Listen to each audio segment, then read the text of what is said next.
Las opiniones y comentarios expresados en el siguiente espacio son exclusiva potestad de quienes lo emiten. Esta empresa televisora exime su responsabilidad o participación en los mismos.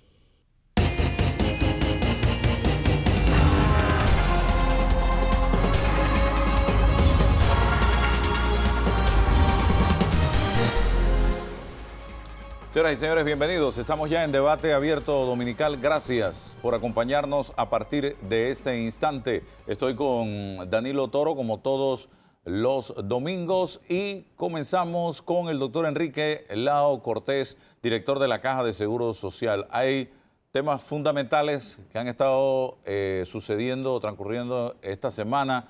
El tema del diálogo, el tema de las vacunas, también situaciones que se han dado a nivel del hospital, o diríamos la ciudad hospitalaria.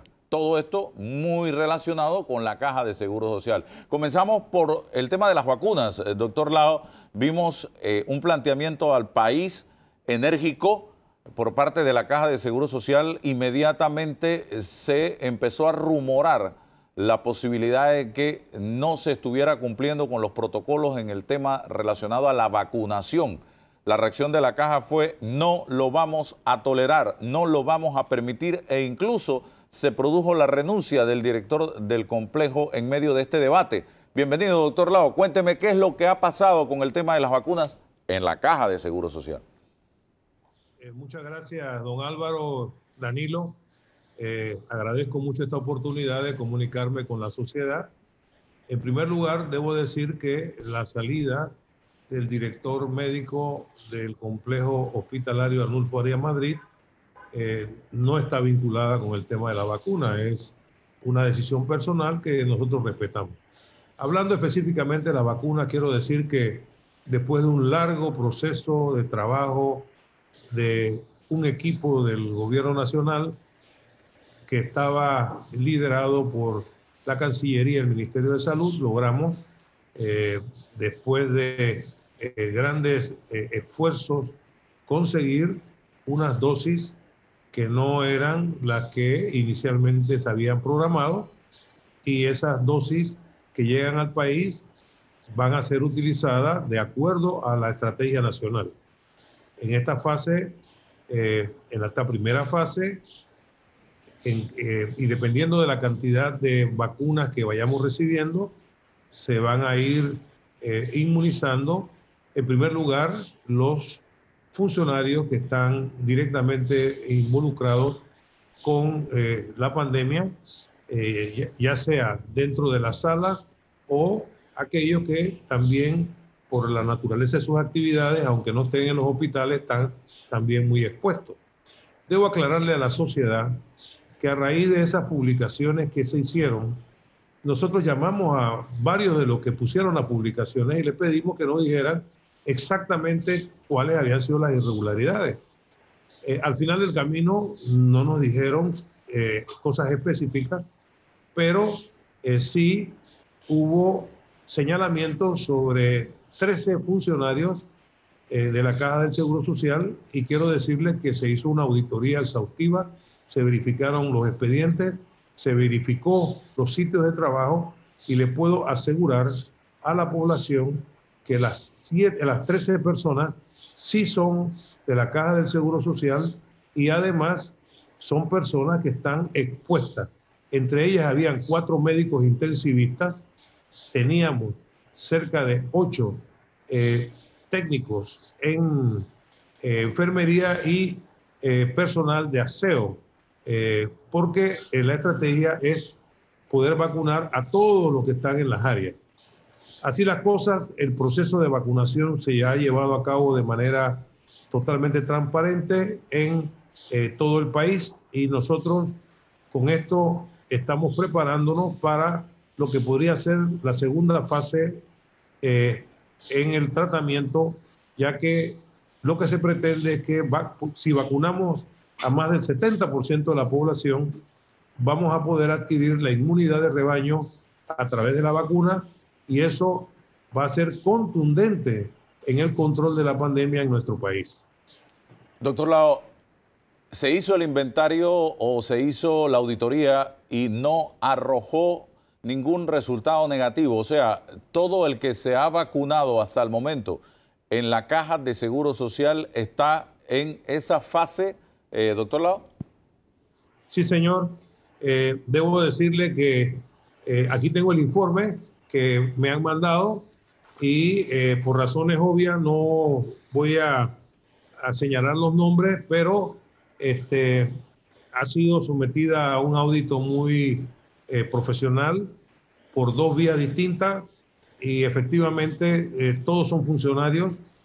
Y tal como repetí, habían 4 médicos intensivistas. ¿Cómo es posible que estemos dudando de 4 médicos intensivistas que yo conozco, porque yo también soy intensivista y además entiendo que son personas que han estado trabajando intensamente? Yo debo dejar muy claro que nosotros no tenemos la más mínima duda de la transparencia, la honorabilidad, el profesionalismo de nuestras enfermeras, que son las que están conduciendo este proceso. Además, debo decir que Panamá tiene una larga tradición de vacunación. Somos uno de los países con los mejores estándares internacionales. El PAI, Programa Ampliado de Inmunización, y el Ministerio de Salud han probado a través de toda esta historia ser altamente eficientes y competentes. Así que nuestra opinión es que el país, obviamente las angustias y los temores que tenemos, los comprendemos. Sin embargo, la estrategia nacional que ha sido hecha pública se está cumpliendo, y lo más importante de esto es que habrá vacuna para todos. El país, como estrategia, pretende vacunar más del 70% de nuestra población, y una vez que terminemos la fase de vacunar al personal sanitario, a las personas con enfermedades crónicas que están encamadas, iremos con el resto del personal de salud y después pasaremos a los diferentes grupos de acuerdo a las etapas y fases que tiene el programa de vacunación. A nivel de la caja, hasta el momento, ¿qué porcentaje del equipo de salud que atiende pacientes COVID diariamente se ha vacunado? ¿Cuánto falta por vacunar, doctor Lao? Y dentro de las salas de intensivo de las UCIs, ¿ya todos están vacunados a nivel nacional? Nosotros esperamos que todos estén vacunados el día viernes, de manera que cumplamos con esta primera etapa que definitivamente hemos tenido que ajustarla por el número de vacunas que se van suministrando en la medida en que el proveedor las pone a disposición de nuestro país. Recordemos que inicialmente había un número mucho mayor, después fueron 40.000 y al final recibimos cerca de 12.840, si la memoria no me es infiel. Y lo importante es que sobre eso se hace una priorización en este momento, y yo diría que todas las personas que debían vacunarse se han vacunado y que estamos a la espera de los siguientes embarques para poder nosotros continuar con las diferentes fases, porque una vez que salgamos de los hospitales tendremos que habilitar otras áreas fuera de los hospitales para que seamos mucho más rápidos.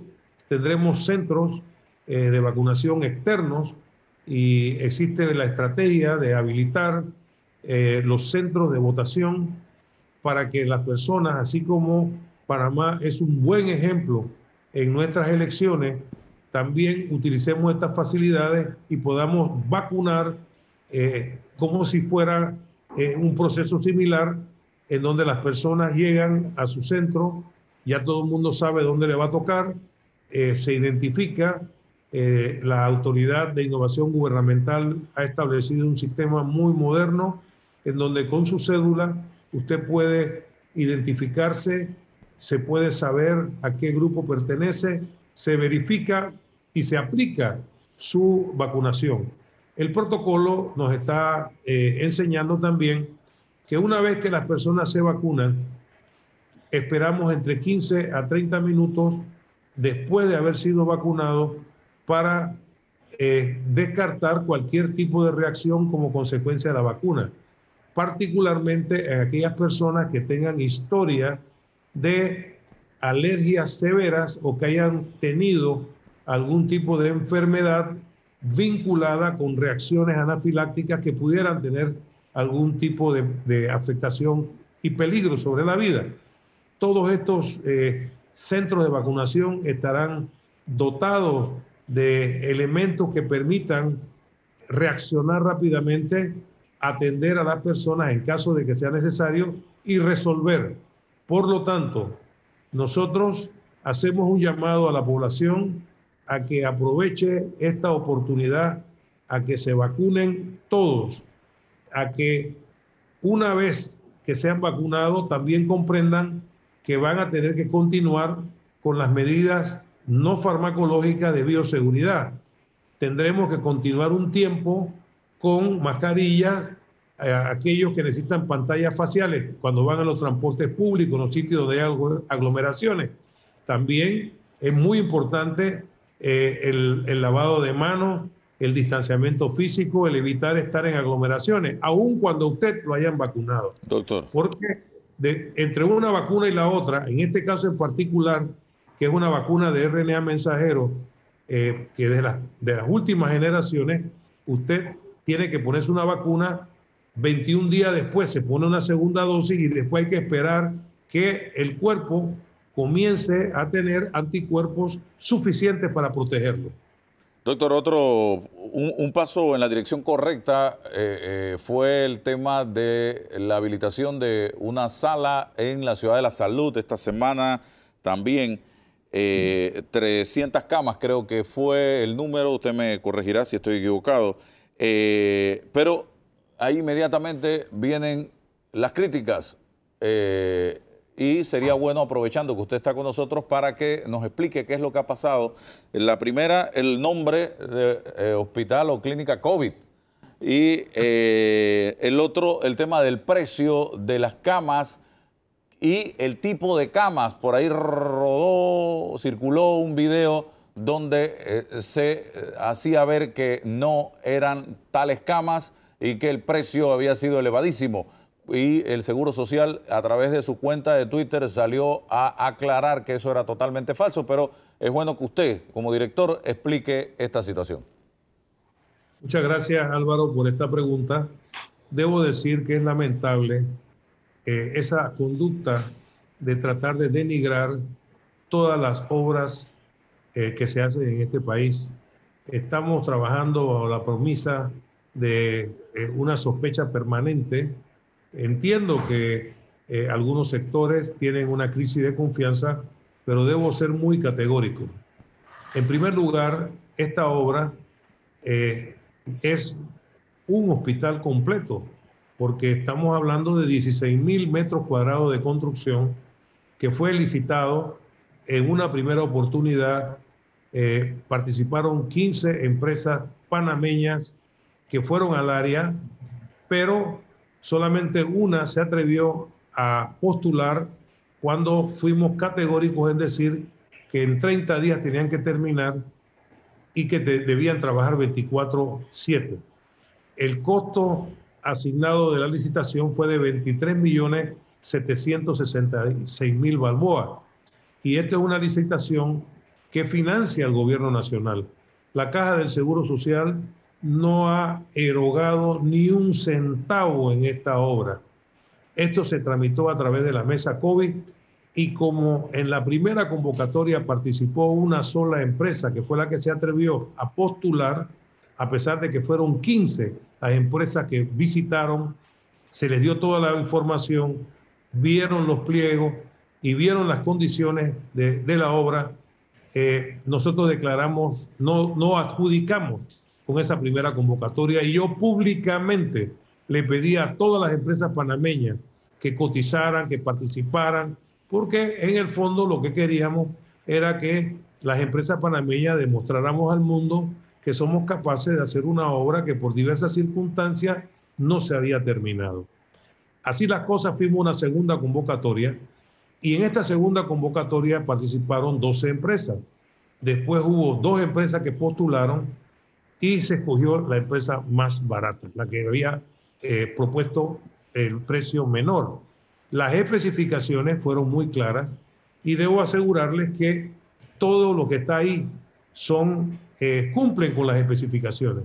La cama que están viendo en este momento es una cama de cuidados intensivos, es una cama muy moderna, de una fabricación impecable, que tiene un gran prestigio. Así que todas las camas que están ahí, primero no las compró la caja, nosotros no tenemos nada que ver con cómo se adquirieron. Esas las compró el proveedor. El proveedor ofrece las camas. Nosotros habíamos marcado a través de los términos de referencia las especificaciones de dichas camas, que debían tener tales y cuales posiciones, etcétera. Y estas camas y todo el equipo que está ahí, porque lo de las camas es una parte, sino que hay una cantidad increíble de equipo, cumplen con las especificaciones. Recientemente hicimos una invitación a todos los medios de comunicación social, a todos los periodistas del país, para que fueran a la Ciudad de la Salud antes de que pudiéramos meter un paciente. Debo decir que esperamos, si todas las cosas siguen de acuerdo al cronograma, que a más tardar el 1 de febrero vamos a comenzar a tener pacientes, salvo que las condiciones de urgencia nos obliguen a hacerlo antes. Y eso significará que apenas entre el primer paciente, entonces va a haber un control de acceso, porque hay que respetar las medidas de bioseguridad. Entonces, siendo contundente, nosotros no hemos comprado camas para la Ciudad de la Salud. No tenemos nada que ver con las camas. Existen diversos tipos de camas: camas de cuidados intensivos, camas de UCRE, que son las unidades de cuidados respiratorios especiales, y camas en la sala. Todo el equipo que está ahí cumple con las especificaciones técnicas exigidas en los términos de referencia del contrato. Bien, ¿cuándo comienzan a recibir pacientes esta sala y el nombre COVID que fue cuestionado también? Imagínese usted, dígame. Bueno, yo entiendo que, hay opiniones y nosotros respetamos todas las opiniones. Esto no es un nombre definitivo, por supuesto que no. Pedimos disculpas a aquellos que se ofenden porque pongamos un nombre, pues tenemos que identificarlo de alguna manera. El nombre que pudiera llevar este va a ser en realidad, una vez pasada esta pandemia, el Instituto Cardiovascular, ¿no? Aquí vamos a tener cirugías cardiovasculares, vamos a tener una serie de servicios de cardiología, porque las enfermedades cardiovasculares son de las más importantes en la morbimortalidad de los panameños. Ahora debo dar una buena noticia. Aquellos que vieron la visita del excelentísimo señor presidente el día 18 de enero a la Ciudad de la Salud, vieron cuando el presidente ofrece el apoyo para que podamos terminar los quirófanos que no estaban dentro del proyecto para atender pacientes COVID, porque el COVID no se opera.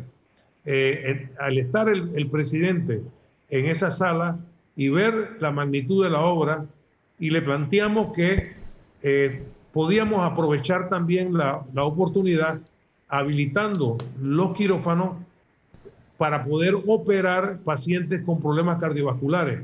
En este momento tenemos una mora importante en pacientes con enfermedades cardiovasculares que requieren cirugía cardiotorácica, y hay gran limitación para poderlos resolver.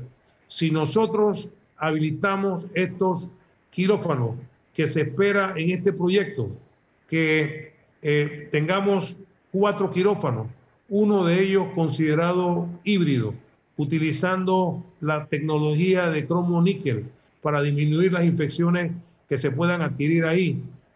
Y si podemos también al mismo tiempo habilitar las 3 salas de cateterismo, nosotros con este instituto que puede manejar pacientes sin contaminación, porque como están viendo ustedes en la vista, existe mucha bioseguridad y que se impediría el contacto con los pacientes COVID.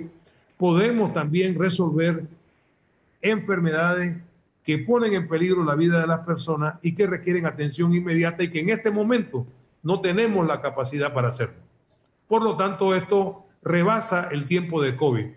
Este hospital, una vez pasada la pandemia, se convierte en un instituto cardioquirúrgico, clínico quirúrgico de cardiología, para resolver la causa más importante de fallecimiento de los panameños. ¿Pero ya hay pacientes allí o todavía no?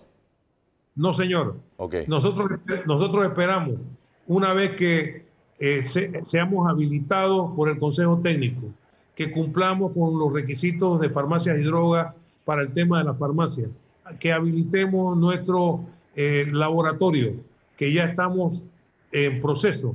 Una vez que cumplamos con todo eso, nosotros esperamos que para el día 1 de febrero podamos abrir. Sin embargo, no vamos a dejar que la gente se quede sin atención. Si lo necesitamos abrir antes, lo haremos antes. Este hospital se ha hecho para atender a la población. Este hospital es del pueblo panameño. Vamos a la pausa y le quito 10 minutos más. Doctor, no se me vaya, por favor.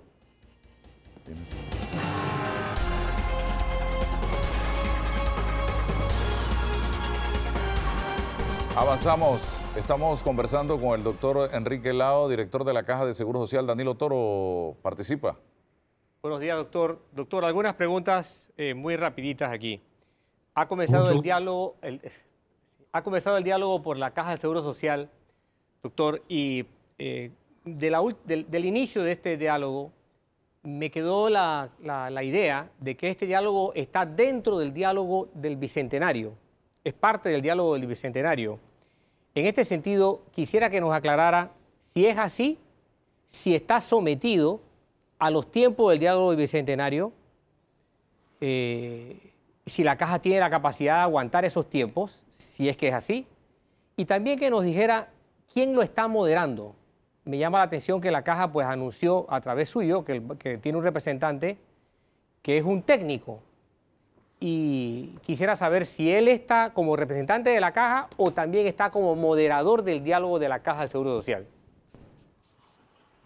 Sí, muchas gracias, Danilo. Encantado de saludarte. La pandemia ha ocasionado grandes problemas y grandes afectaciones, pero también ha puesto en evidencia algunas deficiencias del sistema. Y eso aceleró el que nos tengamos que sentar a dialogar sobre el futuro y el tipo de seguridad social que el pueblo panameño se quiere dar. El presidente de la República convoca a un pacto del Bicentenario, cerrando brechas, donde se van a abordar temas que nos permitirán arribar a un nuevo pacto social y prácticamente lo que podría ser la refundación de la República.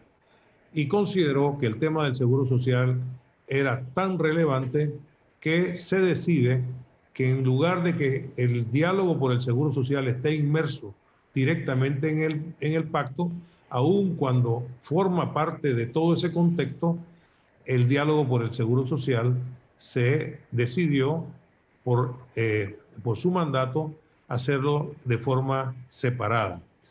Y el mensaje fundamental que manda el señor presidente es el respeto a la autonomía de la Caja del Seguro Social y le transfiere la responsabilidad a la Junta Directiva de la Caja del Seguro Social y a la administración de la Caja del Seguro Social.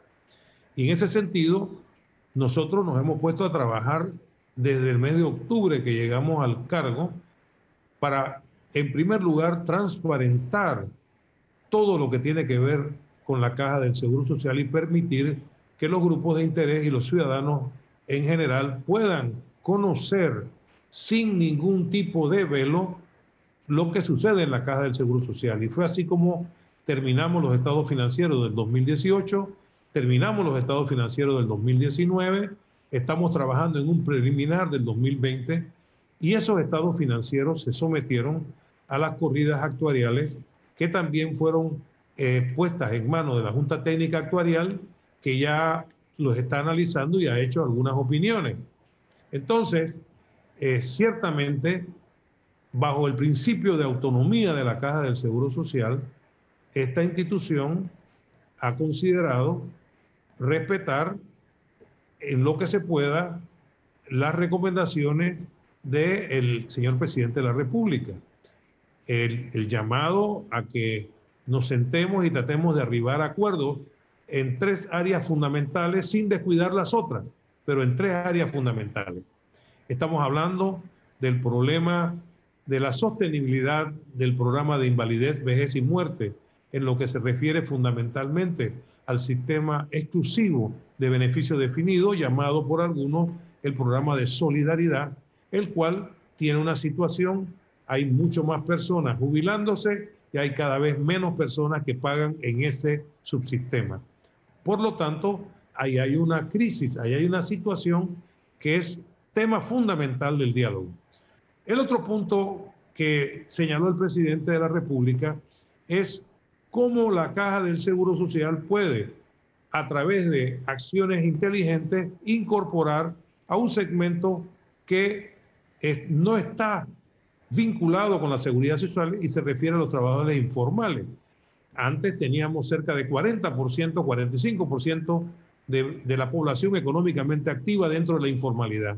Ahora, con la crisis de la pandemia, esto ha ido aumentando con la eliminación de algunos empleos formales, ha aumentado la cantidad de trabajadores informales y un reto es cómo nosotros podemos vincular a este segmento importante de la economía nacional a la seguridad social. Y el tercer punto es algunas acciones o qué debemos hacer para que la administración de la caja pueda responder a la altura de las expectativas de la población.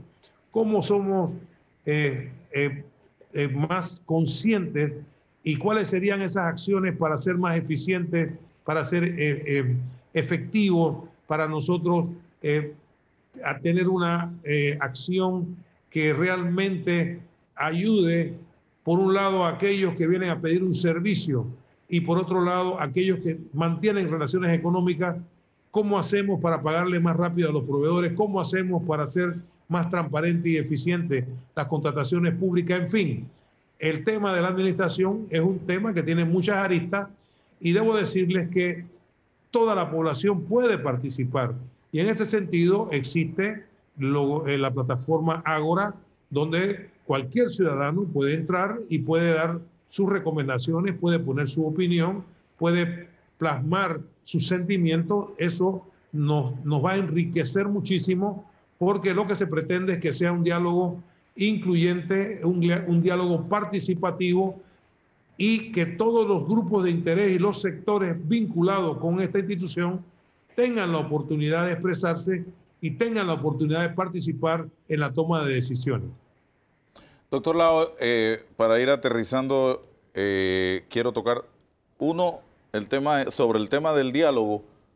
¿Cómo podemos en este momento, y yo he escuchado ya varios funcionarios del gobierno, a usted específicamente no recuerdo haberlo escuchado con esa sentencia sobre el tema de las paramétricas, pero sí he escuchado a miembros del gobierno decir que no vamos a tocar ni la edad de jubilación, ni vamos a tocar las cuotas, ni la densidad de cuotas. ¿Usted se atreve aquí públicamente a decir que eso no se va a tocar, que lo garantiza, o eso no, en este momento no se puede escribir en piedra? Y lo segundo, doctor, usted tiene 3 sombreros en este momento. El de la Caja de Seguro Social como director, el de médico, que es su profesión, y el de ciudadano. Y hoy estamos volviendo a hablar del tema de las medicinas y el alto costo que representa para el panameño ir a una farmacia privada a comprar un medicamento y el alto costo o los problemas que tiene la caja y el ministerio para adquirir medicamentos, el tema de las licitaciones, el tema de los recursos, el acceso de personas mientras se resuelven recursos en la corte a las medicinas. Esto es un dolor de cabeza y yo me imagino que usted sabe perfectamente a qué me estoy refiriendo porque le ha tocado vivir. Hablemos de esos dos temas, doctor.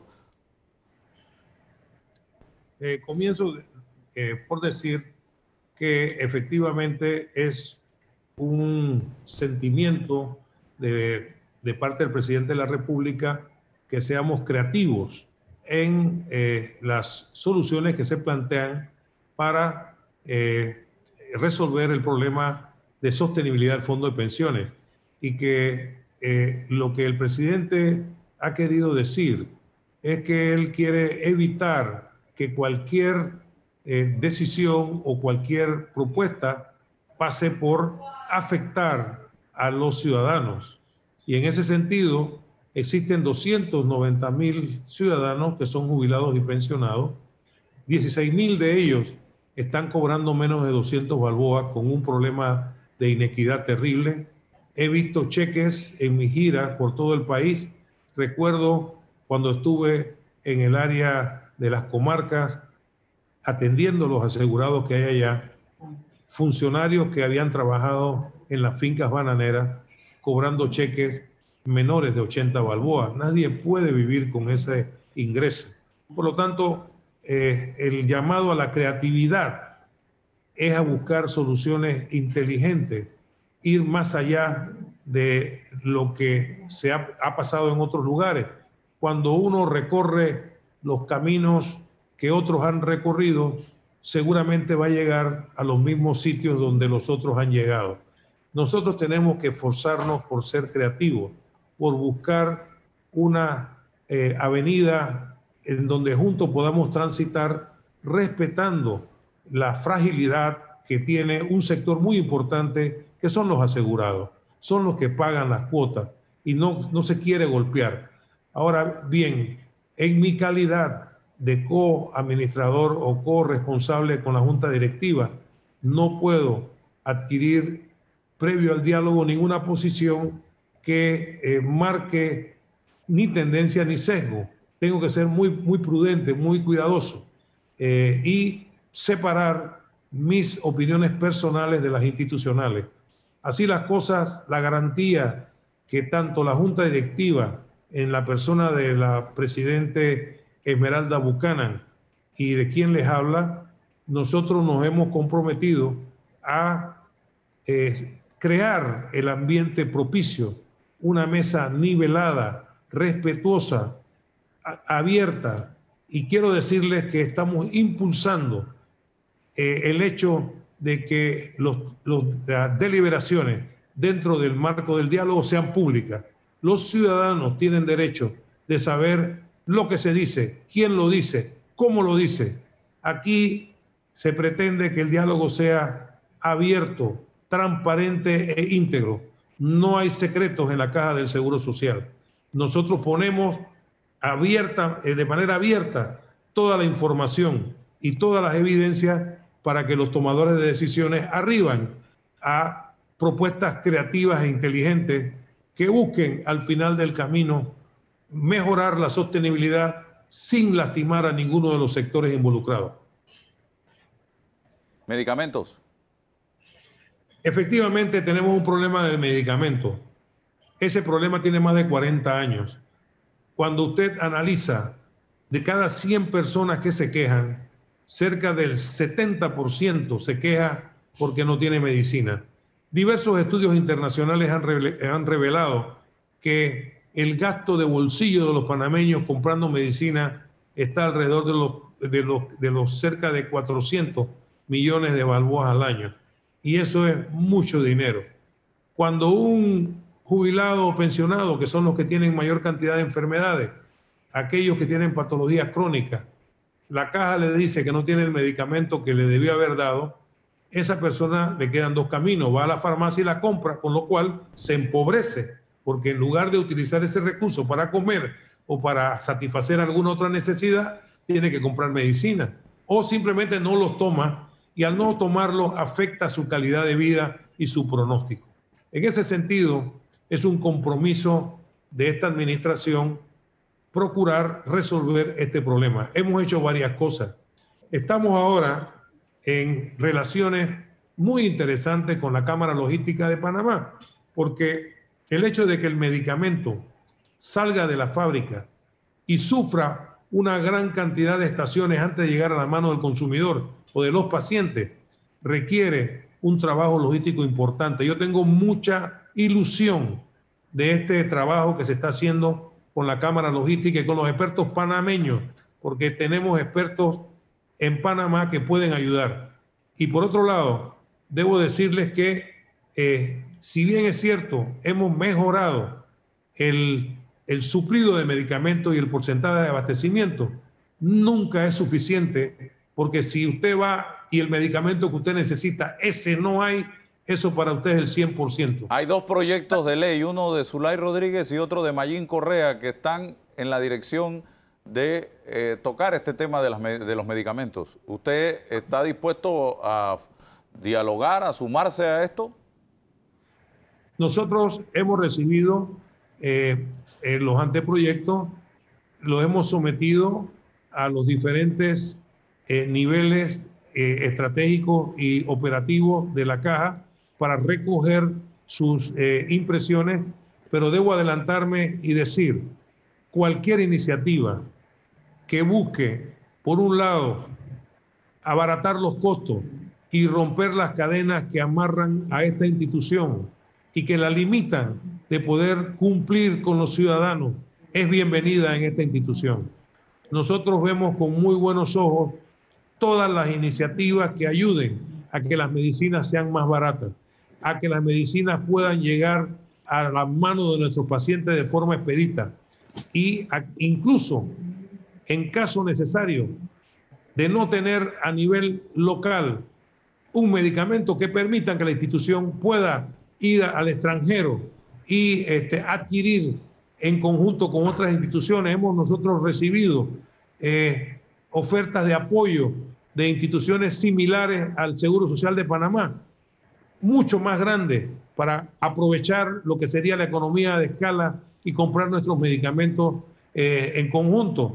Sin embargo, todo esto pasa por tener un marco legal que nos permita hacer eso. Así que nosotros sí vamos a participar en todas las iniciativas que tienen que ver con la Caja del Seguro Social. La voz de la Caja será escuchada en todos los niveles que correspondan. Bueno, gracias, doctor Lao, por su participación. Tenemos también a la viceministra de Salud aquí con nosotros. Nos despedimos del doctor Lao, que gentilmente nos ha dado respuesta a muchas de las interrogantes que teníamos para el día de hoy. Ivette Berrío es la viceministra. Doctora, buenos días. Gracias por estar con nosotros aquí en Debate Abierto. Llegaron las vacunas en un lote de 12.800 aproximadamente, que tendría que dividirse en dos etapas, porque se trata de 2 dosis por persona, con 21 días aproximadamente de diferencia. Danilo, por lo tanto, queremos saber un poco con la doctora cómo ha sido el proceso de vacunación y cuándo concluye realmente la primera etapa de las 6.200 aproximadamente que tendrían que colocarse, porque hay incluso personas que han manifestado, profesionales de la salud que han manifestado que las pongan todas y que esperen el próximo lote para vacunar en la segunda vuelta. ¿Qué va a hacer el Ministerio de Salud en relación con este tema? Doctora, bienvenida. Muy buenos días, Álvaro. Gracias una vez más por esta oportunidad. Sí, ustedes van a estar utilizando el 50% de las vacunas que llegaron para vacunar a 6.000 y tantas personas y luego el otro 50%, o van a utilizar todas las vacunas esperando un próximo lote. ¿Cuál va a ser la mecánica? La mecánica es vacunar a 6.000 y tantos de los profesionales de la salud que están en primera línea de atención a pacientes COVID.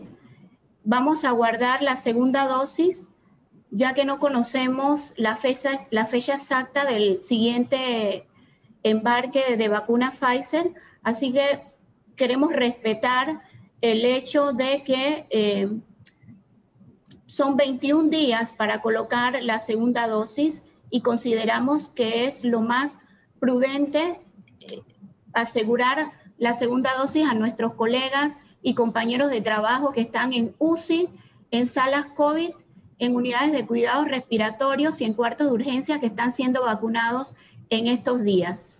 Doctora, hasta el momento todos esos rumores que surgieron el día 20 de enero en redes sociales, denuncias, hasta fotos de personas ponían en las redes sociales, ¿se ha logrado investigar si tenían veracidad en el sentido de que se vacunó gente que no tenía que estar en la lista?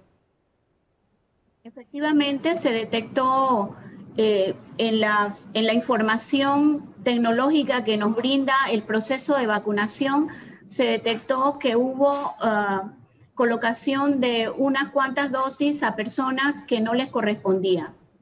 ¿Dónde? ¿En la capital o en el interior?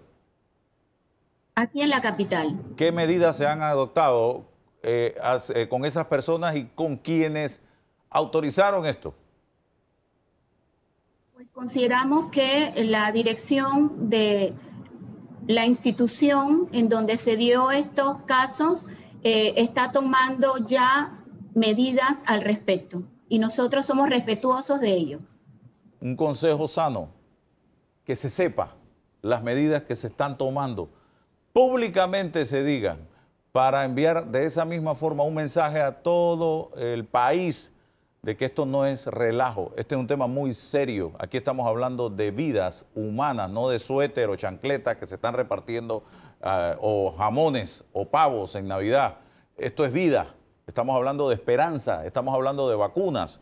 Así que es un consejo que le hago llegar a las autoridades. Otro rumor, y creo que teniéndolo a usted aquí, yo no quiero desaprovechar esta oportunidad, era que se había procedido a vacunar, incluso sacaron fotos, a la familia del vicepresidente de la República en su casa. Me gustaría conocer la versión oficial de la viceministra de Salud. Álvaro, es importante decirle a la ciudadanía que esas publicaciones son falsas. Nosotros, como Ministerio de Salud, durante meses hemos estado trabajando con equipos de respuesta rápida en todo el país, a lo largo y ancho de nuestro país, para brindar respuesta a donde se sospecha que hay una situación y enviamos equipos para hisopar, para evaluar a las personas, para corroborar cuál es la situación de sospecha o no de que hay personas contagiadas con COVID. Y esto no exime a las áreas, no exime a ningún área en el territorio del país. Se nos llama, se comunica la situación a las líneas que el ministerio ha habilitado para esto. E inmediatamente la región envía un equipo de respuesta rápida a hisopar, a evaluar a las personas y si se detectan positivos, entonces se evalúa la condición para determinar si tiene que ir a hotel hospital o se puede quedar en su casa dependiendo de la situación. Inmediatamente, detectándose los positivos, se envían las bolsas de alimento para que las personas no tengan que salir. Esto fue lo que ocurrió, pero nosotros somos conscientes de que los adversarios políticos lamentablemente están haciendo y tomando acciones para desmeritar el trabajo arduo que está realizando el gobierno nacional. En varios países hemos visto cómo se ha procedido a vacunar al mandatario de la nación. En Israel vimos al primer ministro de israelí siendo vacunado. A Biden, el actual presidente de los Estados Unidos, siendo vacunado. Y así en otras naciones del mundo. En Panamá se va a proceder a vacunar al mandatario de la nación, que es una persona de más de 70 años actualmente. Lo que ocurre, Álvaro, es que hemos decidido que nos vamos a vacunar cuando nos toca. Y esa decisión la tomó también el presidente de la República, considerando que todavía no le toca no está, o sea, recibimos poca cantidad de vacunas y todavía no podemos iniciar el proceso de vacunación con el grupo en donde está el presidente de la República. Así que le toca esperar, igual que al resto. Ok. La jornada de llegada o la agenda de llegada no depende del gobierno actualmente. Y miren los problemas que están teniendo varios países de Europa. Incluso Italia ha hablado de demandas contra Pfizer, ha tenido problemas Alemania, que son potencias. Canadá está teniendo problemas también. El mismo Costa Rica, que siempre hablamos de Costa Rica, ya ha dicho Pfizer que no puede cumplirle con las entregas y todo se reduce a un problema muy serio que es de producción. No es que Pfizer no quiera y que las tenga en un depósito guardadas y no quiera entregarlas. Es que no tienen la capacidad de producción en este momento que se necesita para atender la demanda existente a nivel internacional. ¿Panamá dónde está en esa fila actualmente? Lamentablemente también, igual que el resto de los países que han recibido sus primeros cargamentos, a nosotros también nos toca esperar a cuando se reinicie la producción. Han explicado que están haciendo arreglos en sus instalaciones para producir una mayor cantidad del producto, así que nosotros estamos pendientes y no creas, también estamos haciendo llamadas, estamos a través del Ministerio de Relaciones Exteriores, no hemos dejado nosotros de presionar para que a Panamá se le contemple en cuanto se reinicie la producción y los primeros envíos, se contempla a Panamá dentro del grupo que recibirá también el siguiente lote. Bien, Danilo. Doctora Berrío, de las 6.000 y tantas dosis que han llegado, ¿se puede decir que hay 6.000 personas que ya saben que van a ser vacunadas? ¿O con qué anticipación saben las personas que van a ser vacunadas? Vamos a una pausa y retornamos con esa respuesta, doctora.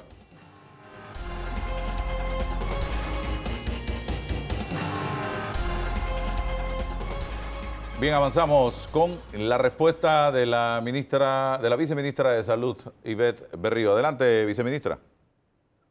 Sí, en cuanto a la respuesta a Danilo, podemos decirle que el programa ampliado de inmunización, en coordinación con sus homólogos de las regiones y en conjunto con los directores médicos de todos los hospitales a nivel nacional y la Dirección Nacional de Enfermería, tanto de la Caja como del Ministerio de Salud, han estado trabajando arduamente en cuanto nosotros supimos la cantidad de dosis para reacomodar, digamos, el proceso de vacunación, contemplando y priorizando específicamente a aquellos colegas y compañeros de trabajo que están en la primera línea de atención contra COVID-19.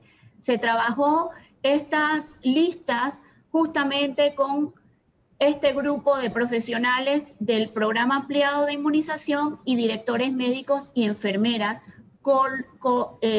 digamos, corroborando quiénes son las personas que están en primera línea y que efectivamente deben ser vacunadas. Se envió la información para que ellos supieran qué día les iba a tocar su primera dosis de vacunación y cuándo debían acercarse a su hospital o a su unidad ejecutora. Doctora, para aplicar estas vacunas y poderle sacar la sexta dosis a los viales que formalmente dicen que son para 5, pero que pueden dar hasta 6, se requieren unas jeringuillas especiales con un espacio muerto más reducido. ¿Panamá cuenta con esas jeringuillas o vamos a plegarnos a las 5 dosis por cada vial? Gracias a Dios, nuestras enfermeras que hemos dicho innumerables de ocasiones, que tienen una gran y vasta experiencia en todo el proceso de vacunación, están conscientes de esta dosis adicional y se prepararon. El gobierno preparó la logística para que pudiéramos tener acceso a esa sexta dosis. Sí, doctora, dos preguntas. ¿Se ha logrado detectar algún efecto secundario en alguna de las personas que hasta el momento han recibido la primera dosis de la vacuna? Y segundo, eso en Panamá, lógicamente. Y segundo, Panamá no solo le está comprando vacunas a Pfizer, también tengo entendido que hizo compra a 2 otras empresas o a 2 otros laboratorios o farmacéuticas, no sé. ¿Y dónde están esas vacunas? ¿Cuándo van a llegar? A la primera pregunta, efectivamente tuvimos un caso de una reacción alérgica severa inmediatamente luego de haberle colocado la dosis de vacuna, pero estábamos preparados para dar la atención adecuada y la persona está bien, gracias a Dios, y es una persona alérgica declarada, así que se le dio la atención médica adecuada y no hubo grandes situaciones que lamentar. A la segunda pregunta, efectivamente, nosotros hemos estado realizando y llegando a acuerdos bilateral con AstraZeneca y estamos desarrollando en este momento las conversaciones para enfocarnos en la logística, igual que se hizo con Pfizer, preparando los equipos, etcétera, para poder estar listos para cuando nos anuncien que va a llegar entonces la primera entrega de vacunas AstraZeneca. Y hemos también realizado acercamientos con otra casa desarrolladora de vacunas para poder tener acceso a una mayor cantidad de vacunas, contemplando el hecho de que hay una instrucción del presidente de abarcar la mayor cantidad de conciudadanos que deseen y que sean elegibles para adquirir la vacuna contra el COVID-19. Entonces nos estamos enfocando en tener las dosis necesarias para ofrecerle al pueblo panameño y que al menos más del 80% de la población elegible para ser vacunado tenga acceso a su vacuna. ¿La vacuna rusa y la vacuna china por ahora se descartan en Panamá? No hemos desarrollado conversaciones, puesto que nuestro equipo asesor técnico y especializado en vacunas consideran que necesitan un poco más de información con respecto a los estudios desarrollados por estas casas de vacunas. Doctora, el estatus de la pandemia en estos momentos en Panamá, ya hay una medición del resultado de la cuarentena, ya se empiezan a ver cosas positivas de esa cuarentena de 14 días. Sí, así es. Estamos observando que hay un cambio en la curva. El cambio todavía es mínimo, pero nos alegra que la curva está cambiando hacia el descenso. Todavía no podemos llamar a esta situación una gran victoria, pero la orientación de los números es hacia el descenso. Entonces nosotros queremos aprovechar esta oportunidad para decirle a la ciudadanía que el sacrificio ha sido muy grande, ha sido enorme de todas las áreas sociales de nuestro país, de toda la población, y creemos que esto va a redundar en la protección de la salud y de la vida de todos los conciudadanos. Por eso solicitamos que no bajen la guardia, no bajemos la guardia, sigamos todavía con las medidas de bioseguridad para ir logrando y acatar las recomendaciones del Ministerio de Salud para poder ir logrando que estos números de contagio de enfermos de COVID y de decesos sigan disminuyendo para podernos sentir un poco más tranquilos y que ya entonces el MINSA pueda ir tomando poco a poco la decisión de levantar las medidas de restricción en las áreas que así lo permitan. Los sábados y domingos seguirán siendo cuarentena total por el momento, doctora? Por ahora sí, Álvaro, hasta que el reporte epidemiológico nos dé unos datos, vuelvo y repito, que podamos ir cambiando las decisiones en áreas específicas. Los levantamientos de las medidas y de las medidas de restricción se irán tomando en cuenta de acuerdo a los porcentajes de enfermos COVID, de hospitalizados y de niveles de mortandad. Danilo, Bueno, doctor. con esto último que usted ha dicho y con lo que le preguntaba a Álvaro, ciertamente las cifras hospitalarias todavía están relativamente altas en comparación a hace 6 meses, pero actualmente, en la última semana, hemos observado que la cifra de positividad de los casos, es decir, la cantidad de casos observados cada día entre la cantidad de muestras aplicadas, de pruebas aplicadas cada día, se ha reducido a prácticamente la mitad de lo que estaba ocurriendo hace un mes, la positividad. Y eso es un signo significativamente alto. El ministerio entonces no considera que esto es lo suficientemente contundente como para no variar restricciones que hasta el momento se están aplicando.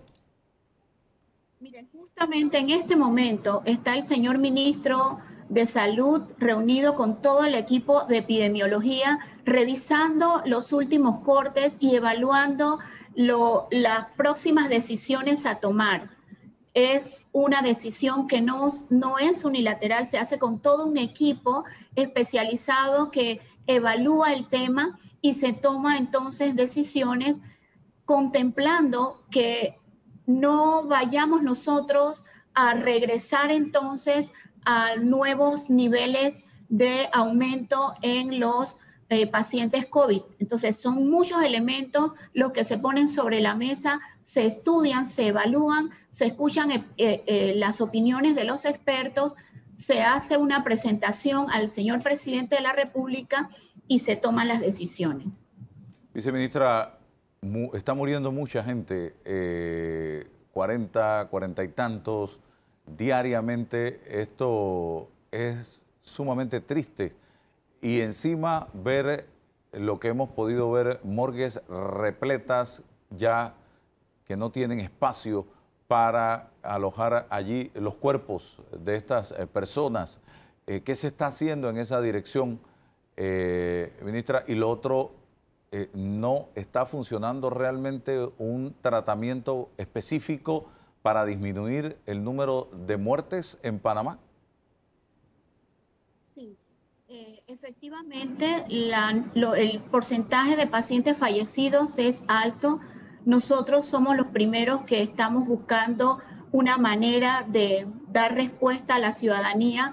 Hace unos días nada más el señor ministro anunció como una decisión gubernamental de dar apoyo a las personas para lograr primero que los cuerpos sean incinerados. O sea, el gobierno nacional va a ayudar y aportar de una manera consistente a las familias para que el proceso de cremación se dé y que puedan ellos contar con esa ayuda del gobierno.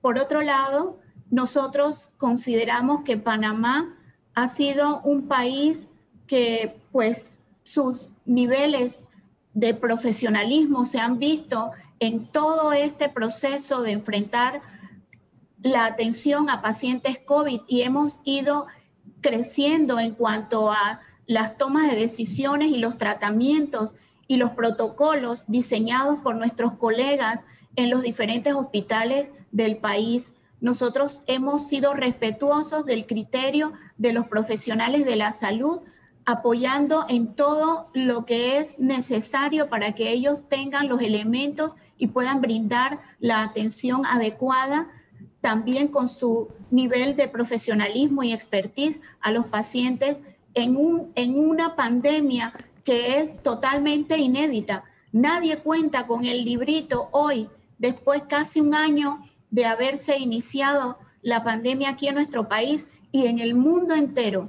Todavía no hay un librito que diga esto se tiene que atender de esta manera. Entonces, yo personalmente, y estoy segura que todo el gobierno nacional se siente agradecido y orgulloso de los profesionales de la salud con todo el trabajo desarrollado durante meses para que los números de muertes no sean aún más altos. Sí, porque hay que contemplar que la agresividad del virus es muy alta y que ha atacado a personas que tienen también comorbilidades, aún viendo nosotros que han habido muertes de conciudadanos que no tienen comorbilidades. Entonces esto nos indica qué tan agresivo es el virus con el organismo del ser humano. Estamos viviendo una pandemia alterna a la pandemia de salud y es la pandemia de los fake news o noticias falsas en redes sociales, y eso es sumamente triste, peligroso y delicado. Hace unos días una persona subió a redes sociales que los médicos, 23 de 25 médicos cubanos que estaban en Chiriquí estaban contagiados de COVID.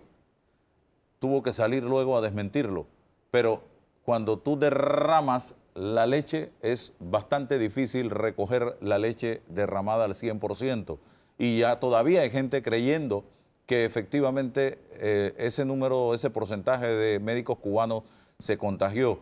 ¿Qué información manejan ustedes de los profesionales de la salud de Cuba que vinieron a trabajar a Panamá en este momento y dónde están distribuidos? Sí, así es, Álvaro. Lamentamos mucho que esta noticia falsa se haya publicado y que muchos panameños creyeron que era así. Nosotros hemos visto el nivel profesional de los colegas cubanos, están distribuidos en diferentes hospitales en el país, en diferentes provincias, y de verdad que están realizando una labor aplaudible, puesto que están apoyando a nuestros colegas que durante 11 meses no han tenido un momento de descanso. Así que esta bocanada de aire fresco ha venido a ayudar a muchísimos colegas en todo el territorio nacional. Los profesionales cubanos se han unido a los equipos panameños, pero quienes llevan la batuta del tratamiento y de todo el proceso de evaluación de los pacientes son los colegas panameños. Los cubanos están dando un gran apoyo y consideramos y estamos sumamente agradecidos porque ellos acudieron al llamado del gobierno nacional. Hay en este momento médicos realizando protestas por el tema de las vacunas, porque no se les vacunó. ¿Cuál es el mensaje del MINSA en esa dirección? Y lo otro, lo que le pregunté al doctor Lao al finalizar su participación, ¿está el MINSA dispuesto a participar del debate sobre el tema de los medicamentos, ya que han surgido 2 anteproyectos de ley en la Asamblea en la última semana? Sí, con respecto a la primera pregunta, nosotros podemos responderle a los colegas. Desde el momento en que se nos notificó que no íbamos a recibir la cantidad de vacunas en el primer lote que se nos había prometido, hemos estado explicando en los diferentes grupos en donde estoy, digamos, que tengo acceso a ellos, he podido explicar la necesidad de utilizar este primer lote de vacunas priorizando a grupos específicos que están atendiendo en los hospitales nacionales gubernamentales, donde hay el mayor porcentaje de atención a pacientes COVID, donde hay el mayor porcentaje de decesos de pacientes y donde hay el mayor porcentaje de hospitalización. Entonces, nosotros necesitamos comenzar a proteger a estos colegas que están día y noche atendiendo una gran cantidad de pacientes con COVID positivo. Entonces, partiendo de allí, esto no quiere decir de ninguna manera que se está excluyendo al resto de los profesionales de la salud. Ni Dios lo permita. Nosotros estamos esperando el siguiente lote para continuar con el proceso de vacunación que ya inició hace un par de días. y todos los colegas a nivel nacional van a ser vacunados definitivamente, no solamente en los hospitales en los hospitales públicos, sino también en los hospitales privados, puesto que en nuestra planificación, en todo momento, ellos han sido contemplados. Y nosotros, como gobierno, garantizaremos que cada profesional de la salud de nuestro país sea vacunado. Por supuesto que sí. ¿El tema de los medicamentos, doctora? Sí, con respecto a los medicamentos, el Ministerio de Salud, como regente, debe participar y debe opinar al respecto. Nos gustaría, pues, ponernos de acuerdo porque tenemos nosotros nuestra Dirección Nacional de Farmacias y Drogas y nuestra Dirección Nacional de Salud, quienes son los expertos y pueden formar parte de la mesa de trabajo y de discusión para aportar a que esta ley pues sea robusta y sacar de este proyecto algo que efectivamente le convenga a nuestro país. Muchísimas gracias, viceministra Ivette Berrío, por estar con nosotros en el día de hoy aquí en Debate Abierto Dominical. Pausa y regresamos.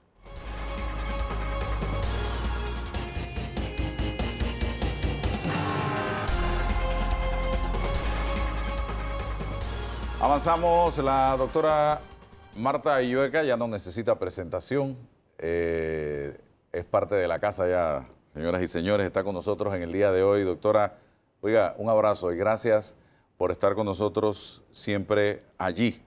Y la primera pregunta, esa pregunta que se hace el panameño de a pie, que ya no anda a pie, anda en metro, anda en bus, anda en taxi, sería la siguiente. ¿Qué está pasando? Que no nos llegan las vacunas a nosotros, ya a Costa Rica tampoco llegan a Canadá, no están llegando a Italia, no están llegando a Alemania. ¿Qué es lo que está pasando? Bueno, gracias por hacerme la pregunta porque yo también la estoy recibiendo por diferentes medios sociales, etcétera. Bueno, el laboratorio que es responsable de entregar la primera vacuna es el laboratorio Pfizer.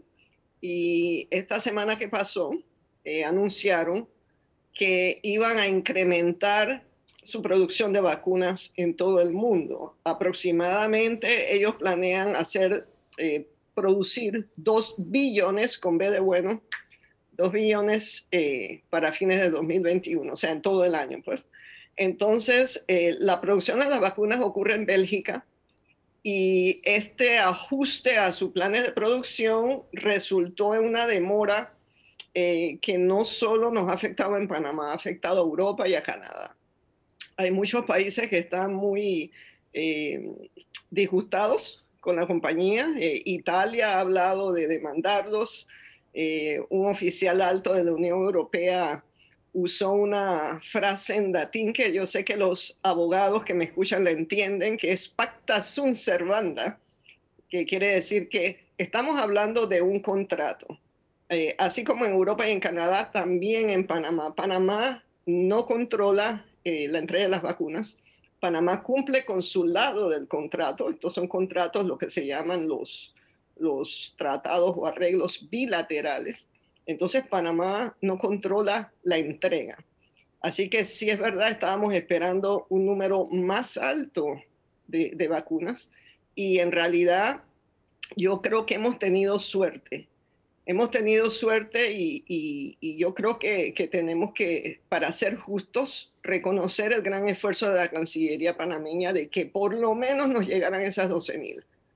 Porque con esta movida del laboratorio Pfizer, pues hubiéramos estado sufriendo todavía un poquito más la demora. ¿Quién iba a pensar, doctora y Danilo, que hoy estuviéramos en una guerra comercial prácticamente por vacunas y no por petróleo ni por comida, sino hoy se habla en todos lados y las primeras planas de todos los medios es: llegó la vacuna, viene la vacuna, no ha llegado la vacuna. ¿Quién lo iba a pensar, doctora? Sí, y desafortunadamente pues hay unos juicios a veces hasta apresurados, injustos, echándole la culpa al Panamá, pero yo les digo que no ha sido culpa de Panamá y que es importante mantener la perspectiva. Panamá es uno de los países latinoamericanos que ya dio su primera vacuna y es uno de entre los 20 y pico quizás que están vacunando en todo el mundo. Panamá ya está entre esas 2 decenas de países pioneros. Yo creo que hay que también alegrarse un poquito, ¿no? Del producto de ese esfuerzo que es la llegada de la vacuna. Quiero ser muy clara que estoy hablando de la llegada de la vacuna. De allí a cómo se administra la vacuna en Panamá, ya se trata de otro capítulo, ¿no? En el mundo hay más de 7.000 millones de habitantes. Y estuve leyendo, hasta el momento creo que se han vacunado 50 millones de personas aproximadamente, usted me corregirá si maneja esa cifra, y que el control del 95% o más de las vacunas, de ese total de vacunas que se han puesto, lo tienen 10 países en el mundo actualmente, doctora. Sí, las cifras que yo tengo, recuerden que esto está cambiando por hora, pero más o menos hasta el viernes de esta semana, viernes 22. Las cifras que yo tengo es que se han administrado alrededor de 50 dosis de vacunas a más de 20 millones de personas en todo el mundo, ¿no? Entonces eso está por hora, como les digo, está aumentando ese número, va creciendo. De estas 50 y tantos dosis, que podrían ser 55 millones, etcétera, no doy números exactos porque están cambiando. Recuerden que hay un porcentaje que son primeras dosis y luego hay otro porcentaje en que ya las personas han recibido 2 dosis, que es muy importante el punto de las 2 dosis, porque ahí es donde viene la inmunidad completa. En el balance que se da, o cuál es el balance que se da, ¿es positivo? ¿Las reacciones han sido cuáles en cuanto a esos efectos secundarios en el mundo? Sí. Te voy a dar primero las cifras de los estudios, porque esas son cifras bien controladas, ¿no? Más o menos el 10% de las personas que estuvieron en estos estudios, estoy hablando de las primeras 2 vacunas, Pfizer y Moderna, pero me voy a concentrar en Pfizer, más o menos el 10% tuvieron lo que son las reacciones locales en el brazo, molestias en el brazo, pero también tuvieron reacciones generales, porque recuerden que las vacunas hacen un simulacro de enfermedad y algunas personas pueden sentirse como si tuvieran un trancazo, pueden tener fiebre, dolores musculares, dolores en los huesos, fatiga, ¿no? Síntomas de resfriado. Entonces, las reacciones que han sido ahora fuera de los estudios, que han sido de más interés, ¿verdad? Han sido las reacciones alérgicas. Se vieron algunas en los estudios, pero no tantas, porque los estudios sencillamente tenían un tope en el número de personas que recibieron la vacuna. Pero ahora que se han vacunado más de 20 millones, si tomamos el ejemplo de Estados Unidos, en que la FDA, que es la Administración de Drogas y Alimentos, Administración Federal, y el Centro de Control de Enfermedades han sacado ya su primer reporte y han tabulado, ¿verdad?, hasta más o menos el 23 de diciembre, en que se había administrado casi 2 millones de vacunas, 1.8, y tabularon que había habido más o menos 175 reacciones, o sea que es un número muy bajo, 175 de 2 millones casi, 1.8. Y si viéramos todos los tipos de reacciones, pues se han calculado 0.2%, que en español quiere decir una reacción en cada 500 personas, una reacción, las más comunes, muy leves. Entonces, de las reacciones alérgicas sospechadas, tuvieron un grupo de 175 personas, pero solo comprobaron 21 con esa reacción severa de la que hemos hablado antes, que se llama anafilaxis, en que prácticamente todos se recuperaron.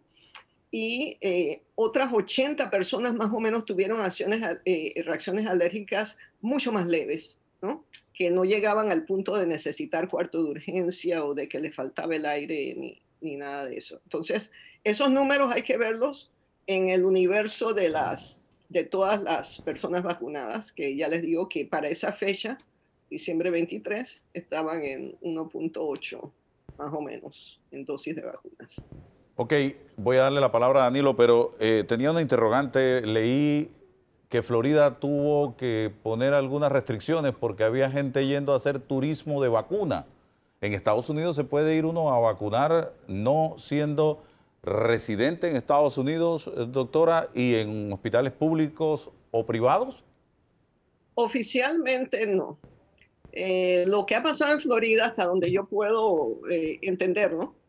Es que Florida ha sido mucho más liberal en permitir que personas mayores de 65 años se vacunen y no han hecho mucha veduría para asegurarse de que esa es la edad, ¿no? Entonces sí ha habido casos y no han reforzado el requisito de que sean residentes de Florida. Entonces sí se dice que ha habido personas que no residen en Florida y por supuesto es posible que hasta no residen en Estados Unidos que han logrado una vacuna, pero que haya turismo de vacunas, que se pueda hacer un viaje específicamente con el plan de ir a vacunarse, hasta donde yo tengo entendido eso no está permitido y el que lo hace se está arriesgando a tener problemas con la ley. Bien, Danilo. Doctora, hay una noticia que a mí me llamó mucho la atención. Se me escapa el nombre de la agencia que la lanzó. Viene de Inglaterra y se origina en Israel, que es el país que mayor porcentaje de su población ha vacunado en el mundo. La noticia habla de que se ha visto un porcentaje mucho menor de efectividad de la vacuna en la población vacunada y que eso ha llamado la atención para los estudios que se están haciendo sobre específicamente la vacuna de Pfizer. ¿Conoce usted la noticia y si la conoce, qué tanta credibilidad le otorga a esa información? Gracias por la pregunta. Ahora me vas a hacer hablar de una de mis áreas de interés, que son los asuntos regulatorios. Lo que sucede, Danilo, es que recuerden que las vacunas, tanto de Pfizer como de Moderna, pero hablemos de la de Pfizer, que es la que nos incumbe en Panamá, son 2 dosis, 3 semanas aparte. Entonces, claro, en salud pública y en medio de una pandemia tenemos que ser creativos y decir, bueno, ¿y qué tal si yo le doy a todo el mundo todo lo que yo tengo y le doy una dosis a todo el mundo por ahora, ¿verdad? Y demoro la segunda dosis. ¿Qué pasa? Yo personalmente, y lo he dicho en redes sociales anteriormente, yo no soy partidaria de violar la posología ni de los medicamentos ni de las vacunas. La vacuna ha sido aprobada. La de Pfizer y la de Moderna han sido aprobadas para 2 dosis. ¿Por qué? Aquí viene la respuesta a tu pregunta. Porque sabemos que los estudios se enfocaron en conseguir una efectividad máxima, prácticamente completa, y se logró con 2 dosis. Las 2 dosis, ya sea de Pfizer o de Moderna, están por arriba del 90%. ¿Qué pasa? La primera dosis es la que comienza ese proceso de hacer anticuerpos. Y tenemos esas 3 a 4 semanas para entonces estar listos para empujar, como quien dice, para llegar a la meta del 90 y pico %. Se hicieron cálculos preliminares para ver esa primera dosis por dónde andaba. Se decía que de pronto era 50%. Más recientemente, en Israel precisamente, hicieron otro análisis de la primera dosis y dijeron, no, parece que está como en el 38% por ahí, ¿no? O quizás sube hasta 60%. Lo que yo les quiero decir es esto. Las vacunas han sido aprobadas en base a su máxima potencia de crear inmunidad completa. Y esas son 2 dosis. Entonces, la primera dosis nos da más o menos media inmunidad, más o menos. Es importante tener eso en cuenta porque Inglaterra empezó a dar primeras dosis a todo el mundo y a demorar la segunda dosis.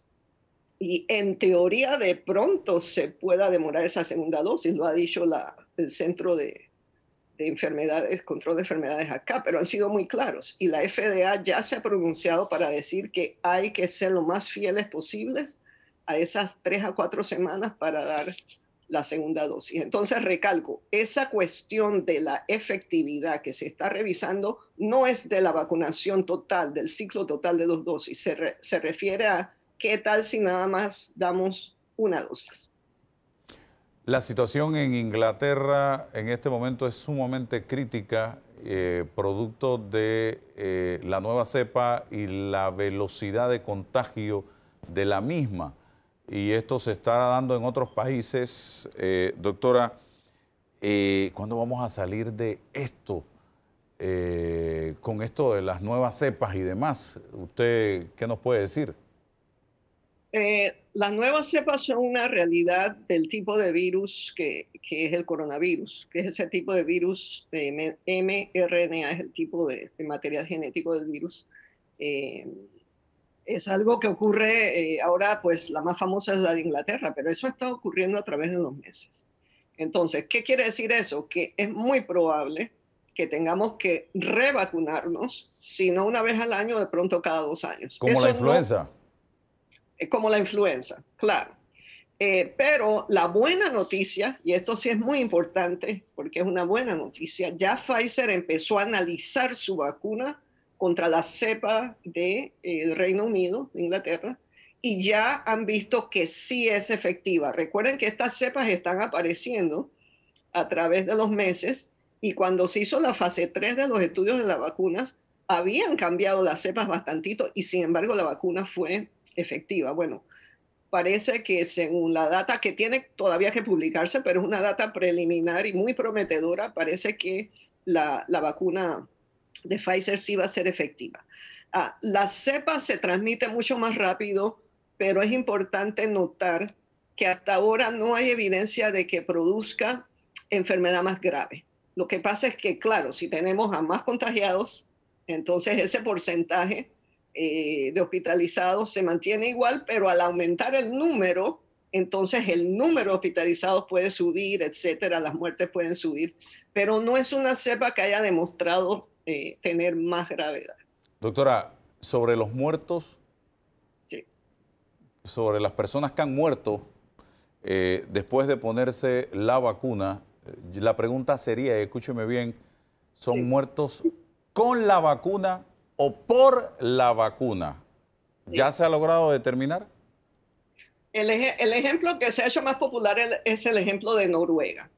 En Noruega, aproximadamente hace una semana, reportó que había una veintena de muertes, pero interesantemente en pacientes de edad muy avanzada, con enfermedades muy avanzadas, con expectativas de vida muy bajas, a quienes se les vacunó a pesar de su estado, en asilos o casas de cuidados especiales. Entonces, el reporte oficial, por cierto que lo tengo aquí, me alegro que me hayas preguntado, el reporte oficial es del 14-15 de enero. Entonces, es un reporte en que hasta ese punto se habían considerado 13 casos que podrían haber estado relacionados a la vacuna. No encontraron conexión directa y ya se pronunció la Agencia de Medicamentos de Noruega y ya se pronunció también la Organización Mundial de la Salud.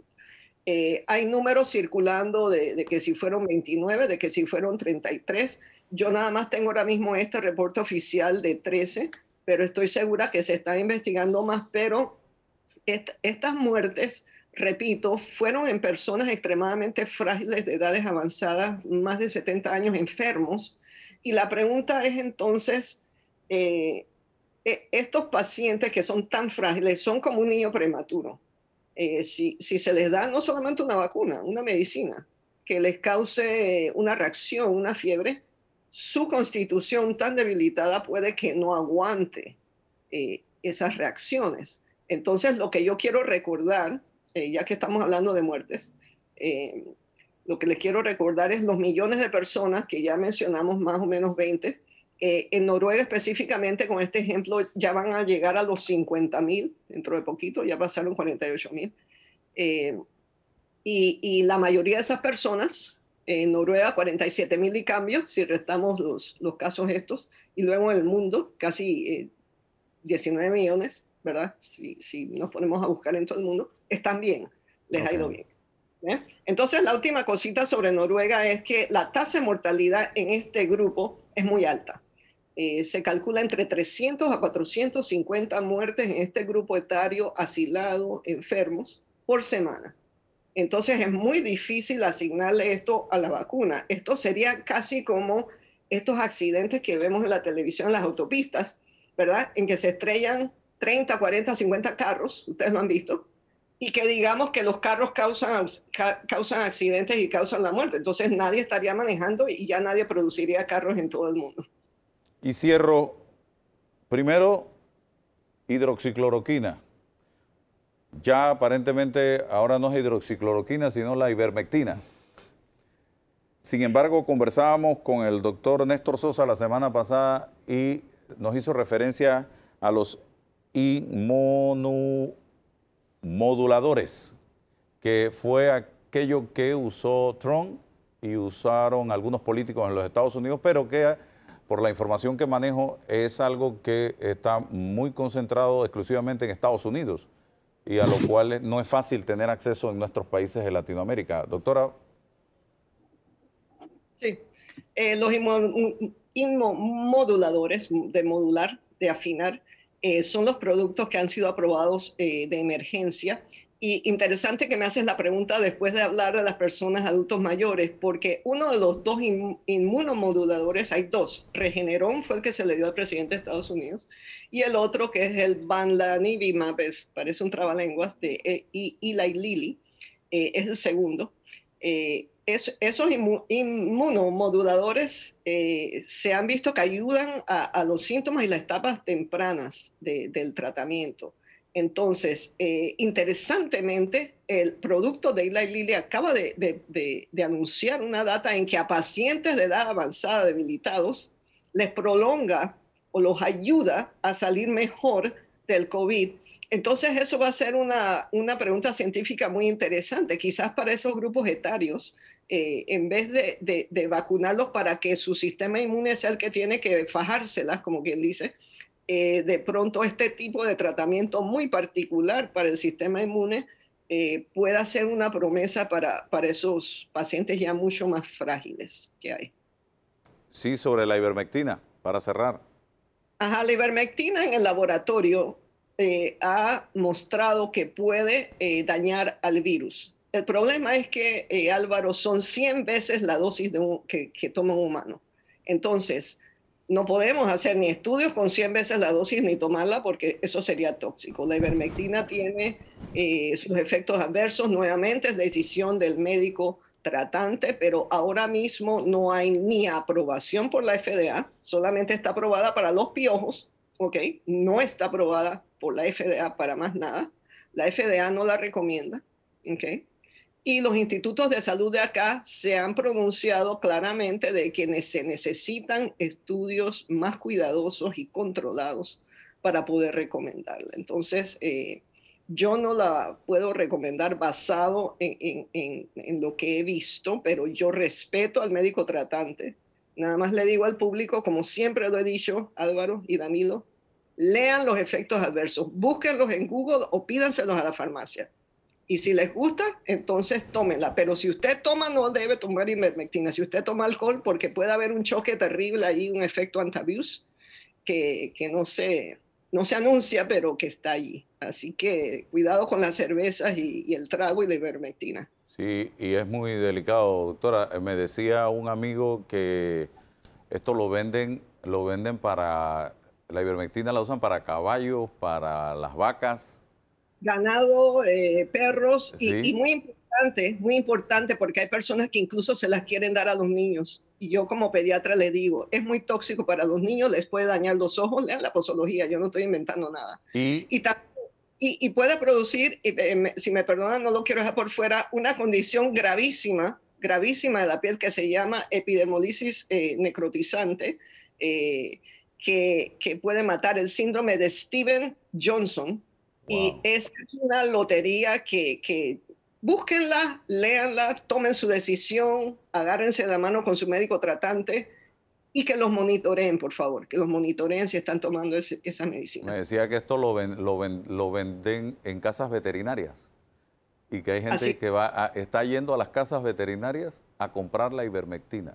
Ha habido efectos mortales y ha habido anuncios federales en Estados Unidos anunciando esos peligros y advirtiendo que no se les ocurra a los humanos tomar la preparación de animales porque ha habido efectos devastadores. Ojalá que la gente sean muy cuidadosos con eso, por favor. Gracias, doctora. Excelente, como siempre.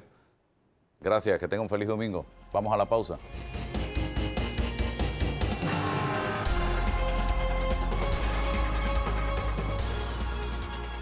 Avanzamos, debate abierto dominical. El médico intensivista Carlos Ballesteros, él es vicepresidente de la Asociación de Intensivistas de Panamá. Leía un mensaje suyo del jueves donde decía: empezamos a ver el resultado de la cuarentena, lo que demuestra que la disciplina, doctor Ballesteros, resuelve la situación. El resto del país aumentando, provincias, inicia la vacunación, pero no hay que bajar medidas de prevención. Doctor, hablemos de disciplina y de lo que están viendo ustedes en los hospitales en este momento. Muy bien, buenos días a todos, a ustedes y a todos de la audiencia. En efecto, Álvaro, pues como se ha podido ver en los últimos 3 días, la tendencia del porcentaje de pruebas positivas reportadas por el Ministerio de Salud ha disminuido desde un 22% hasta un 15-16% el día de ayer. Este es el efecto de el encierro, por decirlo de alguna manera, que fuimos sometidos por la cuarentena y que llevó a que evitáramos la diseminación del virus, que es lo que deberíamos lograr en caso tal de que mantuviéramos las medidas de prevención de manera adecuada, el uso de mascarilla, el distanciamiento entre personas, el uso de caretas en los medios de transporte masivos, y a nivel de nuestros hogares, pues evitar exponernos a reuniones masivas, y en caso de que tengamos que estar en medio de personas por la razón que sea, pues seguir manteniendo las medidas de prevención.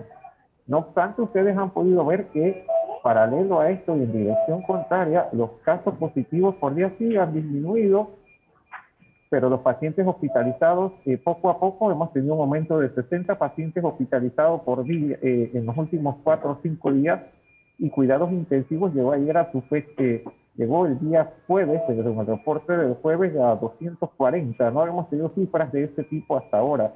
Y vamos a seguir viendo esta alza porque ahora estamos recibiendo a hospitalizar y vamos viendo los pacientes complicados producto de la desenfreno que hubo a finales del mes de diciembre. Pudiéramos hacer una comparación en cómo está llegando hoy el paciente a cuidados intensivos y a los hospitales, si es en la misma condición que como llegaban antes o ahora llegan en una condición más crítica.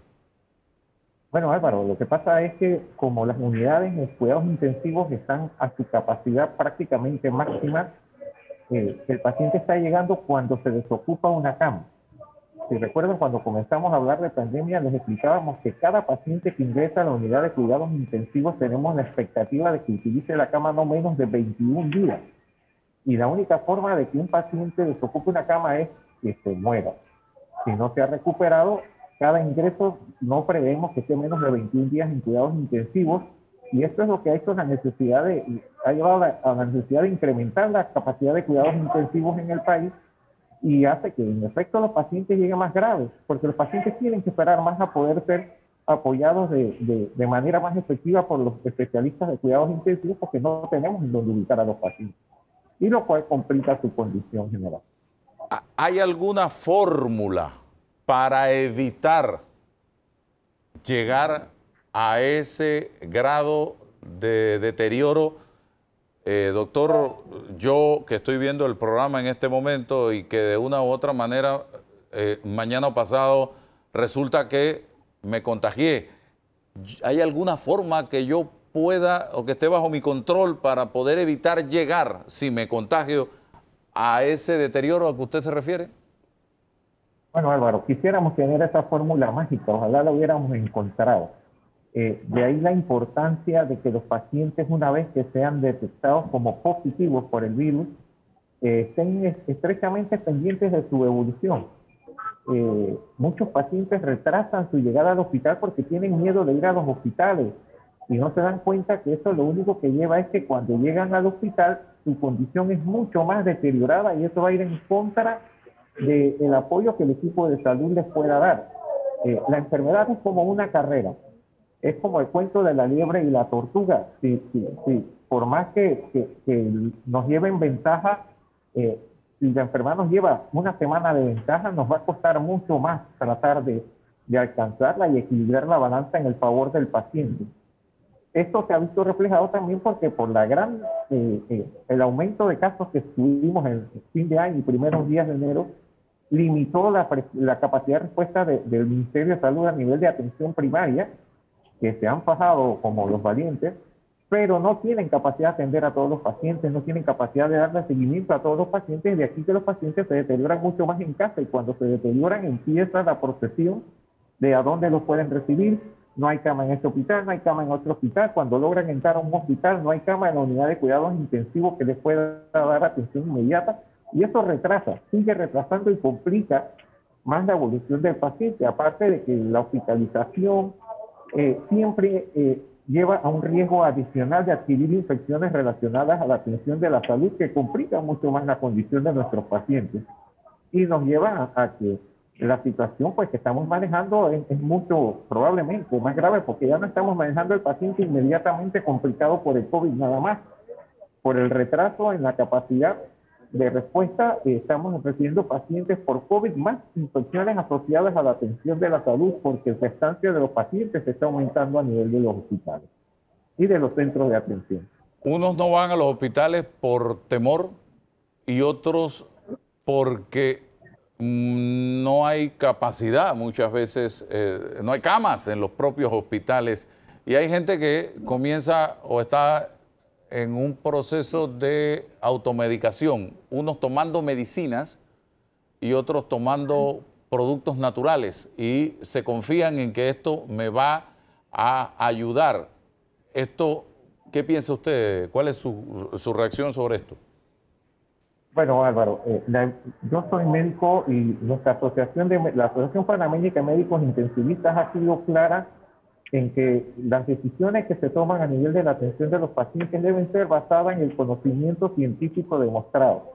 Sí estamos en una pandemia, hay mucha dificultad para poder dar muchas respuestas, pero a través del tiempo hay cosas que se han evidenciado que no ayudan a los pacientes. Nos parece poco prudente promover el suministro de drogas y medicamentos que no han tenido un respaldo que demuestre que tengan un efecto en disminuir ni la sobrevida de los pacientes, ni la estancia en los hospitales, ni el riesgo de ir a la unidad de cuidados intensivos. No tenemos esa droga. El Remdesivir, que fue una droga que al principio prometía mucho un antiviral, cada vez más hay estudios que nos hacen que hay un pequeño tiempo de horas en la que podría servir, pero no tiene una categórica positividad en cuanto a la evolución de los pacientes. Las medidas de sostén, lo único que hasta el momento ha demostrado con categorías disminuir en los pacientes que requieren suministro de oxígeno es el uso de algunas drogas que llamamos corticoides que intervienen en la respuesta inmunológica del paciente. De allí no tenemos absolutamente ninguna droga milagrosa que pueda detener su progreso hacia una complicación. Lo que sí podemos hacer, que no se puede hacer en un día, es cuidar nuestra salud, que desde años el sistema de salud viene promoviendo prevenir la obesidad, prevenir la diabetes, adecuado control de la presión arterial, tener hábitos saludables de alimentación, de ejercicio, de optimización del sistema cardiovascular, pero que una droga que sea como un botón de prender y apagar que detenga la enfermedad, no tenemos esta alternativa y decir que existe puede ser hasta irresponsable. Qué pena decirlo de esta manera, pero es así. Doctor, ¿usted se vacunó ya? ¿Qué piensa de cómo se ha manejado esta primera fase de vacunación? Bueno, en el día de hoy de la mañana, a eso de las 7:10 de la mañana, yo recibí mi primera dosis de vacunación. El día viernes a las 7 de la mañana. Hasta el momento, pues sin efectos adversos. Creo que como en todos los sistemas, pues tenemos debilidades y tenemos fortalezas dependiendo de qué institución se debe. Probablemente los problemas que han habido aquí son de falta de transparencia en el sentido de enviar las comunicaciones de forma adecuada. Todos estos traumas se hubieran evitado si el Estado perfectamente debe saber quiénes son las personas que trabajan en las áreas de más riesgo, y más riesgo tanto a nivel institucional como a nivel privado.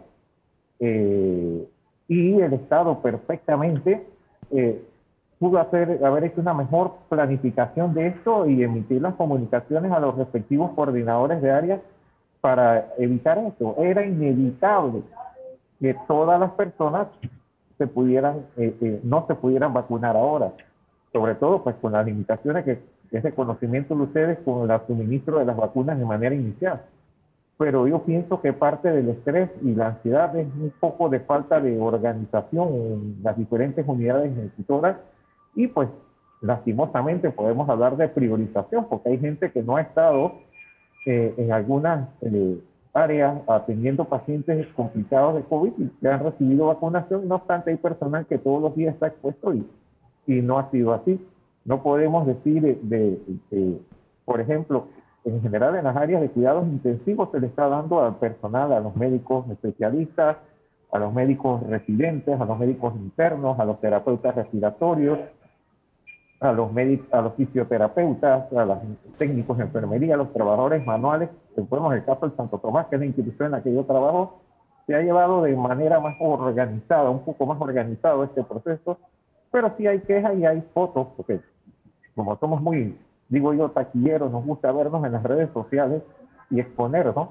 Se ha visto gente que se sabe perfectamente que no ha estado involucrada en la atención de los pacientes que fueron vacunados porque ellos mismos expusieron su vacunación. Y esto obviamente va a traer disgustos en aquellos que se han expuesto desde un principio, que han dado la cara, que han dado respuesta al pueblo panameño y que se sienten burlados por este tipo de situaciones. Danilo Toro, pero doctor.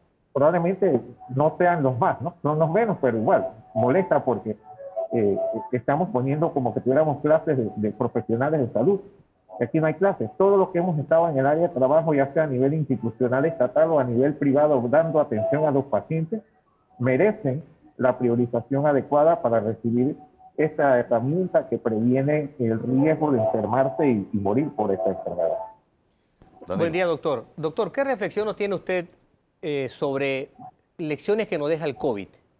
Si uno ve los datos que hay y uno ve las causas de muertes en Panamá, uno ve ciertas enfermedades, ¿no? Hay algunas que son de sorpresa, por así decirlo, como todos los cánceres, pero hay otras que aparecen allí y uno dice, wow, este es un país que tiene una importante cantidad de gente enferma. Aquí se hizo algo que se llama un censo de la condición sanitaria de la gente. Yo cuestiono el uso de censo de salud, cuestiono el uso de la palabra censo en eso que hizo el Seguro Social. Y eso también tiene cifras alarmantes, tiene porcentajes importantes de gente con enfermedades crónicas, distintos tipos de enfermedades crónicas. ¿Qué lecciones nos deja el COVID en este sentido? Porque usted ha tenido que estar viendo en sus áreas de trabajo mucha gente con comorbilidades. ¿Cuáles son las comorbilidades que usted más ha visto vinculada a COVID? ¿Y qué queda de reflexión? Porque al final y al cabo usted es el punto final de una tubería. Si uno ve el sistema de atención médico-hospitalaria, donde usted trabaja es como el final de una tubería.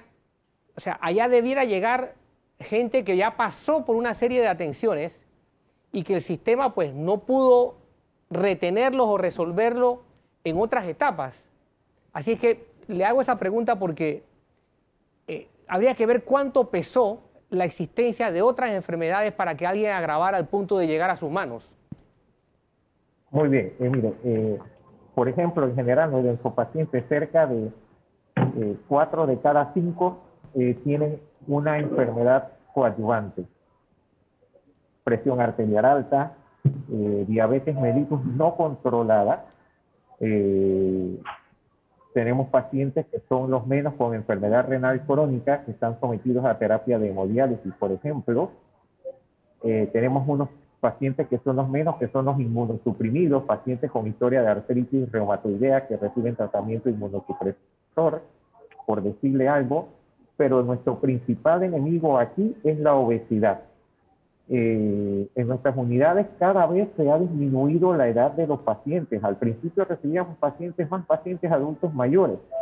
Probablemente la priorización de la cama también ha tenido algo que ver, pero en nuestra unidad 8 de cada 10 pacientes tienen menos de 55 años y son pacientes obesos. Y le digo obeso, la obesidad tiene una clasificación y estamos hablando de los obesos de los 2 últimos estadios de mayor importancia. Tenemos una población obesa en general, o sea, en nuestros trabajos solo podemos ver a nuestro alrededor y nos damos cuenta que somos una población con muy malos hábitos de alimentación. Tenemos diabéticos que las pruebas, los laboratorios que hacemos evidencian que en los últimos 4, 5, 6 meses no tuvieron control de su glicemia. Y aquí pues podemos sumar el hecho de que el sistema de atención primaria se ha visto afectado por la epidemia y que ha perdido el control y seguimiento de los pacientes con enfermedades crónicas. Muchos pacientes, por el hecho de perder sus trabajos, de no tener ingresos económicos, tienen que escoger que sus hijos coman o tratarse y sacrifican por el alimento de sus hijos y no se toman los medicamentos.